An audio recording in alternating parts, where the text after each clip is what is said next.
그리스도인의 삶은 믿음으로 시작해서 믿음으로 끝이 나지요. 믿음이 중요합니다. 그렇지요. 또한 우리의 믿음을 보시고 하나님께서는 믿음에 따라 역사하시는 경우가 참 많이 있습니다. 그래서 히브리서 11장 6절 말씀에 보면 믿음이 없이는 기쁘시게 못하나니 하나님을 믿어야 할지니라 이렇게 기록하고 있죠. 믿음이 없이는 하나님을 기쁘시게 못한다. 믿음이 중요하다는 것입니다. 뿐만 아니라 마가복음 9장 23절 말씀에 예수님께서 이렇게 말씀하십니다. 할 수 있거든이 무슨 말이냐? 믿는 자에게는 능치 못할 일이 없느니라. 여러분, 믿음이 있어야 하나님을 기쁘시게 하는 것이요, 믿음이 있어야 이 세상 삶에 살아가면서도 능력과 권능을 행할 수 있는 삶을 살아갈 수 있다는 것을 말씀해주고 있습니다. 믿음이 중요한 것이죠. 그래서 믿음은 그 중요한 그 믿음을 꺾으려고 하는 세력이 있습니다. 사탄이죠. 우리의 믿음을 찾고 사탄은 꺾고 공격해요. 그래서 어렵게 만들고 근심하게 만들고 걱정하고 고민하게 만듭니다. 왜요? 믿음을 넘어뜨리게 하기 위해서. 여러분, 사단이 우리를 시험하는 이유는 우리의 삶 가운데에 고민을 주고 근심을 주기 위한 우리를 해하려고 하는 것보다는 그것을 통해서 우리의 믿음을 빼앗으려고 하는 것이죠. 우리는 그것을 알아야 됩니다. 그렇기 때문에 우리는 믿음을 끝까지 지켜야 되는 거예요. 여러분, 진짜 문제는요, 어려운 환경, 고민과 근심의 그 환경이 아니라 사탄은 믿음을 쓰러뜨리려고 하는 거예요.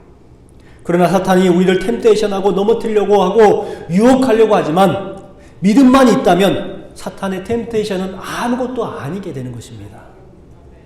성경에는 최악의 환경을 경험했던 사람 가운데에 유명한 사람이 있습니다. 욥이라는 사람이죠. 이 욥은 어찌 보면 고난의 그 자체였어요.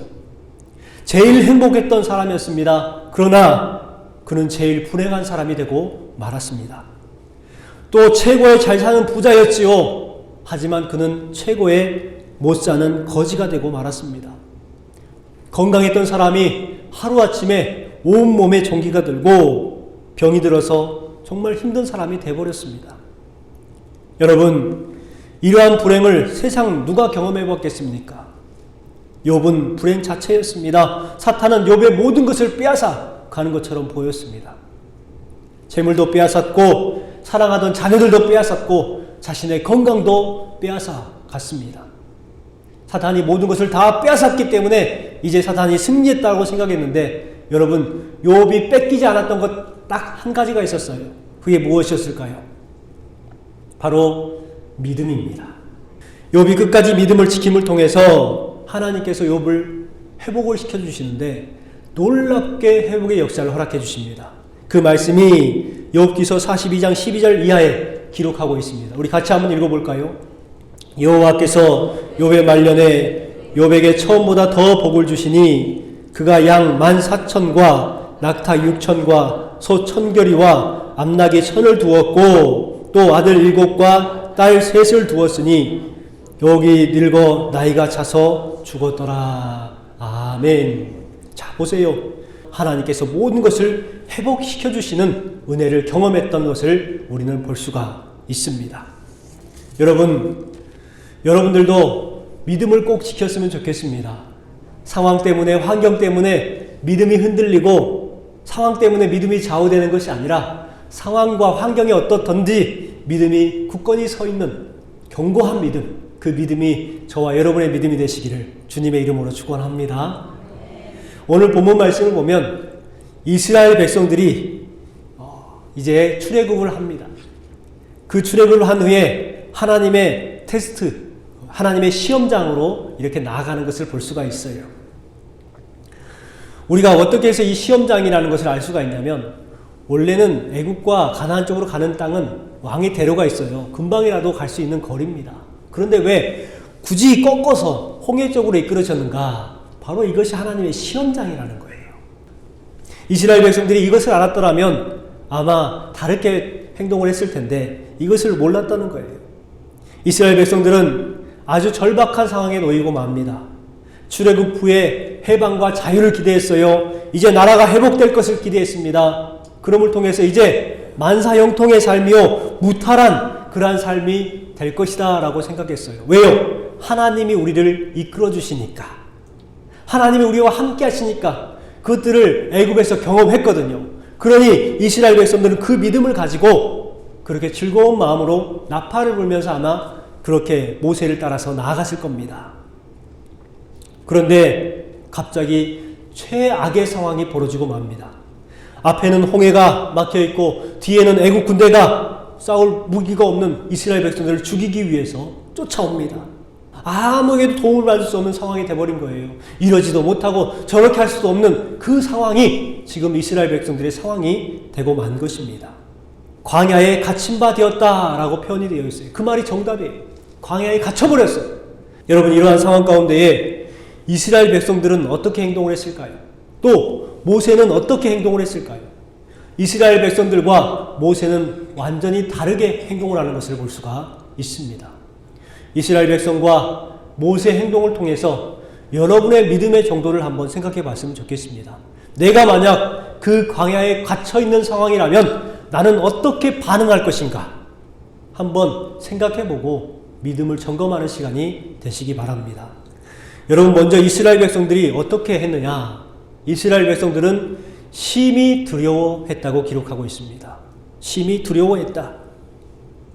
여기에서 또한 이스라엘 백성들이 심히 두려워함을 뿐만 아니라 하나님께 부르짖었다 이렇게 말씀하고 있어요. 10절 말씀에 이스라엘 자손이 심히 두려워하여 여호와께 부르짖고 이렇게 기록되어 있잖아요. 여기에서 부르짖다라는 것은 히브리어 와이츠아쿠라는 그런 단어를 사용을 합니다. 와이츠아쿠. 이 뜻이 뭐냐면 큰 소리를 지르다라는 뜻이에요. 크게 소리를 지르다. 이스라엘 백성들이 부르짖는 것, 하나님께 부르짖는 것, 하나님의 도우심과 하나님을 믿는 믿음의 고백으로 부르짖는 것이 아니라 하나님을 향하여 지금 뭘 하고 있어요? 절망하고 있어요. 비명소리를 지르고 있단 말이에요. 절규하고 한탄하고 있단 말이에요. 여러분, 하나님께서는 이렇게 퇴보하는 믿음을 결코 좋아하지 않으십니다. 금방까지 이스라엘 백성들은 엄청난 믿음을 가지고 있었어요. 지금 어떤 믿음이냐? 퇴보하는 믿음이 되어버렸어요. 믿음이 없어졌어요. 히브리서 10장 38절에 보면 이와 같은 말씀이 기록되어 있습니다. 오직 나의 의인은 믿음으로 말미암아 살리라. 또한 뒤로 물러가면 내 마음이 저를 기뻐하지 아니하리라 하셨느니라. 여러분, 오직 의인은 믿음으로 말미암아 살리라. 우린 이것을 너무나 잘 압니다. 그런데 뒤에는 잘 몰라요.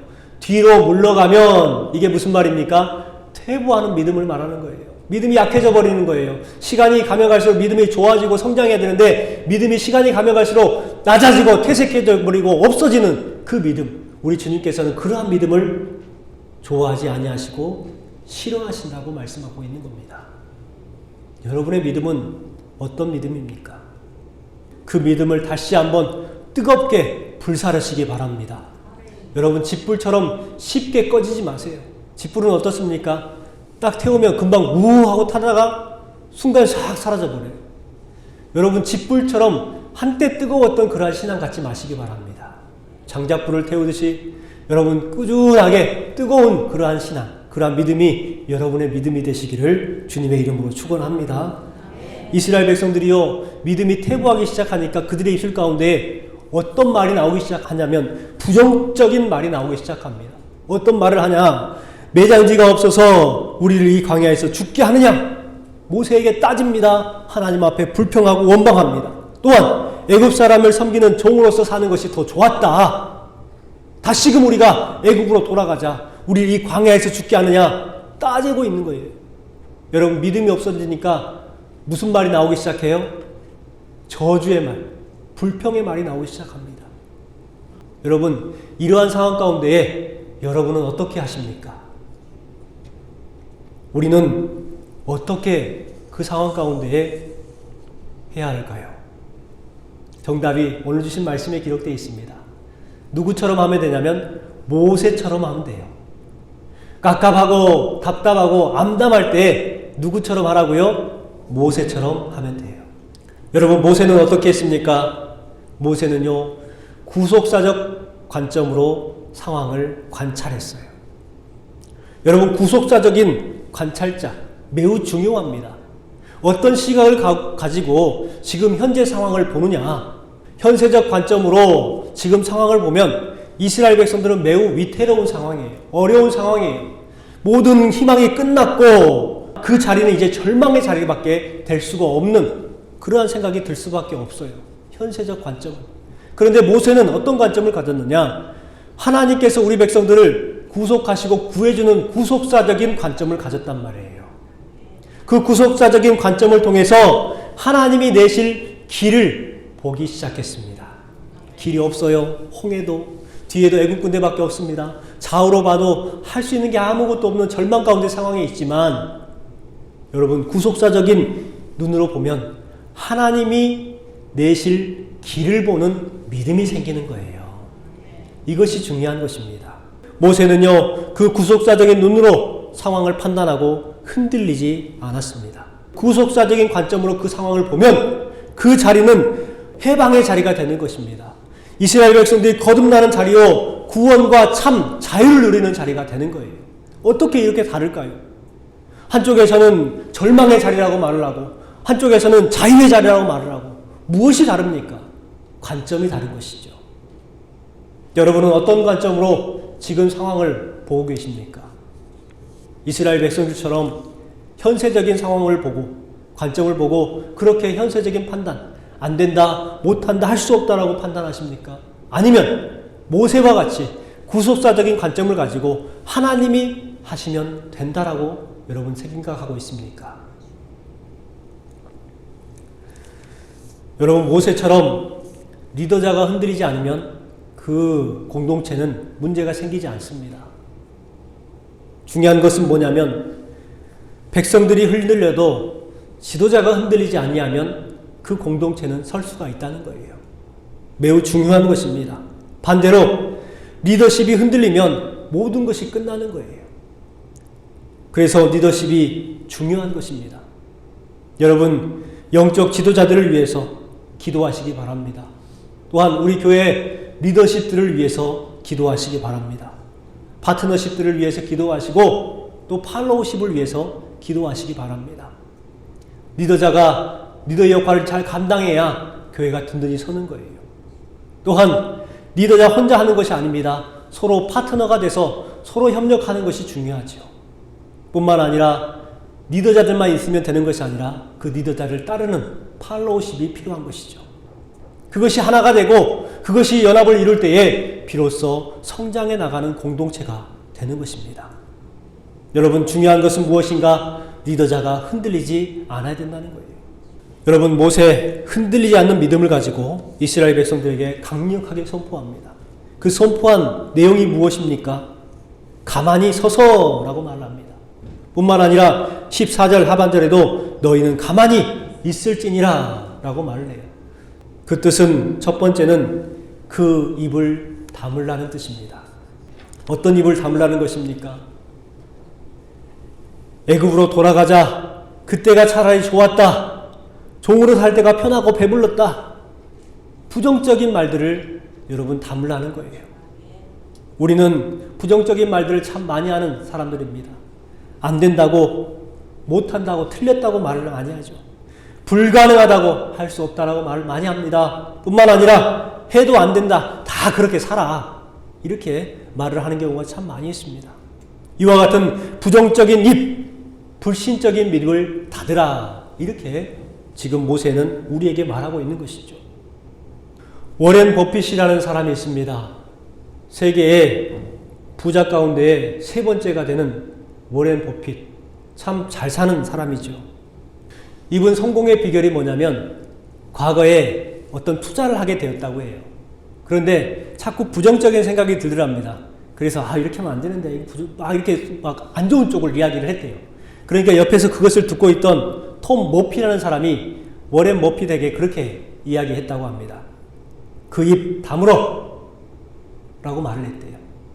깜짝 놀랐어요. 그동안에 안 된다 해봐야 별로 이득이 없을 것 같은데 이렇게 부정적인 이야기를 자꾸 하니까 그 이야기를 두고 친구가 그랬던 거예요. 그 부정적인 입을 다물어라. 될 것도 안 되겠다. 이 말이죠. 여러분, 이 말을 듣고 나서 그때부터 워렌 버핏은 부정적인 입을 다물었다고 해요. 그랬더니 그와 같이 성공하게 되었다고 말을 합니다. 워렌 버핏이 말합니다. 그 입을 다물면 어떤 점이 좋아지는가? 세 가지가 좋아진다. 첫 번째는 좋은 결정을 내릴 수가 있다라고 말을 합니다. 부정적인 말을 닫았더니 좋은 결정을 내릴 수가 있더래요. 또 두 번째, 인간관계가 편해지더랍니다. 인간관계가 좋아졌어요. 그러니 서로 믿고 투자할 수가 있는 것이죠. 세 번째는 감정 실패를 막을 수가 있었다고 합니다. 여러분 생각해 보세요. 내가 부정적인 이야기를 자꾸 해요. 안 된다는 이야기를 자꾸 하면 제일 피해를 보는 사람이 누굴까요? 제일 피해를 보는 사람은 옆에 있는 사람이 아니라 바로 내가 제일 피해자입니다. 그럼을 통해서 내가 안 되게 되는 것이죠. 자꾸 안 돼, 못해 라고 하면 그 사람은 안 되는 사람이요, 못하는 사람이 되고 마는 것이잖아요. 그렇기 때문에 자신의 감정에 실패를 하지 않더래요. 여러분, 이스라엘 백성들이 지금 현재 하고 있는 말이 무엇입니까? 원망의 말을 하고 있고 불평의 말을 하고 있습니다. 안 된다고 말을 하고 있습니다. 못한다고 말을 하고 있죠. 그 입을 다물라라고 말씀하고 있어요. 그렇습니다. 사람들은요, 상황 때문에 실패하는 것이 아니라 말 때문에 실패하는 경우가 많아요. 여호수아에 보면은 이스라엘 백성들이 여리고성을 점령하기 위해서 했던 방법을 하나님께서 말씀해 주십니다. 그때의 제1원칙이 뭐였습니까? 너희는 외치지 말며 너희 음성을 들리게 하지 말며 너희 입에서 아무 말도 내지 말라. 왜 하나님께서 이스라엘 백성들에게 그렇게 명령하셨을까요? 성을 점령하기 위해서는 커뮤니케이션이 돼야 되지 않습니까? 이렇게 저렇게 해야 된다고 서로 간에 막 의견을 나누고 해야 되지 않습니까? 그런데 왜 입을 다물라고 했을까요? 이스라엘 백성들의 입으로 나오는 소리로 여리고성을 점령할 수 있는 것이 아니라는 것입니다. 바로 하나님께서 하시는 일을 보라는 거예요. 입을 열고 떠들다 보면은 아마 여리고성을 점령하지 못하고 오히려 이스라엘 백성들의 공동체가 무너져 내렸을 겁니다. 서로 의견을 나누다 보면 다투게 되잖아요. 그러니 하나님께서는 그 말이 주는 폐해를 알기 때문에 그것을 막으신 거예요. 여러분, 가정과 일터에서 또 교회에서 문제가 생겼을 때에 혹시 내 입 가운데에 거친 말이 나오려고 할 때에 오늘 말씀을 생각해 내시기 바랍니다. 순간 내가 화가 나가지고 막 뭔 말을 하려고 해요. 그럴 때에 입을 닫을 수 있는 것, 입을 다물어 줄 수 있는 것, 이것도 신앙의 한 부분이라는 것을 생각해 내시기 바랍니다. 오늘 주신 말씀을 통해서 두 번째 우리가 생각해 볼 것은요, 말씀에 귀를 기울이라는 뜻입니다. 말씀에 귀를 기울이라. 예수님께서 이렇게 말씀하십니다. 볼지어다 내가 문 밖에 서서 두드리노니 누구든지 내 음성을 듣고 문을 열면 내가 그에게 들어가 그와 더불어 먹고 그는 나와 더불어 먹으리라. 이와 같은 말씀이 기록이 되어 있죠. 음성을 듣고 문을 열면이라고 말씀합니다. 음성을 듣고 문을 열면. 무엇이 중요하다는 거예요? 하나님의 말씀을 듣는 것이 중요하다는 거예요. 듣는 것. 여러분, 신앙의 핵심이 무엇입니까? 신앙의 핵심은 하나님의 말씀을 듣는 것이죠. 하나님의 백성은 하나님의 말씀을 듣는 사람이요, 하나님의 말씀이 들려지는 사람이 바로 하나님의 백성이라고 말을 하는 거예요. 지금 이스라엘 백성들에게 가장 필요한 것이 무엇이겠습니까? 바로 하나님의 말씀을 듣는 것이 가장 필요한 때인 것이죠. 그래서 모세는 이스라엘 백성들에게 너희는 가만히 서서 하나님의 음성에 귀를 기울여라. 이와 같이 말하고 있는 것입니다. 여러분, 하나님의 말씀에 귀를 기울이면 그때부터 문제가 풀어지기 시작해요. 이스라엘 백성들이 모세의 말을 듣고 아무 말도 하지 않습니다. 그리고 났더니 하나님께서 모세에게 말씀을 주시기 시작하시는데 그 말씀이 13절과 14절 말씀이에요. 여러분, 하나님의 말씀에 귀를 기울이시기 바랍니다. 그때에 비로소 풀리지 않을 것 같은 문제들이 풀리게 되고 앞으로 나가지 못할 것 같은 길이 열리게 되는 줄 믿습니다. 마지막 세 번째는 하나님의 내시는 길을 보라는 의미이죠. 하나님이 내시는 길을 보라. 하나님께서 인도하시는 길에는 어려운 일이 없을까요? 어려운 일이 많이 있습니다.